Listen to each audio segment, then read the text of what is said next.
Hello students, welcome to my channel and today's topic is in physics. Define reflection of light. So when light falls on the surface of an object, some of it is sent back to process of sending back light rays which falls on the surface of an object is called a reflection of light.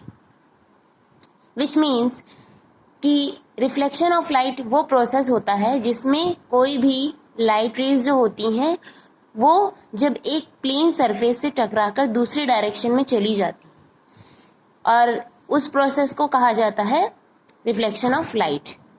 यहाँ पर आने वाली जो रे है उसको बोला जाता है इंसिडेंट रे और जो रिफ्लेक्ट हो रही है उसे रिफ्लेक्टेड रे बोला गया।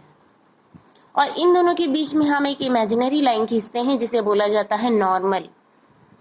तो एक प्लेन पर ये तीन फॉर्म बनते हैं जिसे कहा गया है इंसिडेंट रे, रिफ्लेक्टेड रे और इस पर नॉर्मल।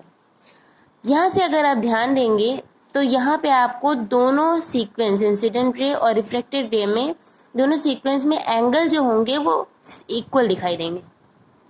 सो इसको बोलते हैं आप equal angle which is incident ray I angle and reflected ray R angle।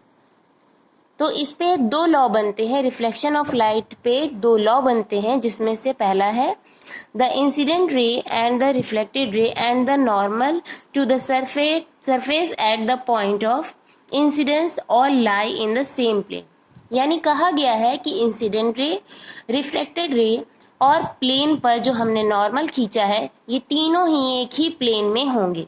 यहाँ से देख सकते हैं आप, ये इंसिडेंट रे है, ये रिफ्लेक्टेड रे और इस पे हमने जो नॉर्मल खींचा है ये सब एक ही प्लेन पर है। ठीक है, तो ये था आपका first law. And second is the angle of incident which is I and always equal to the angle of reflection which is R. That means आप इन शॉर्ट इसको बोल सकते हैं angle I is equal to angle R.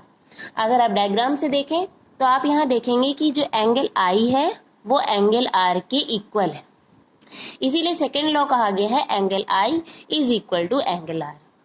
तो ये था आपका reflection of light and its law. I hope you like it. If you like it please like, share and subscribe my channel. Thank you.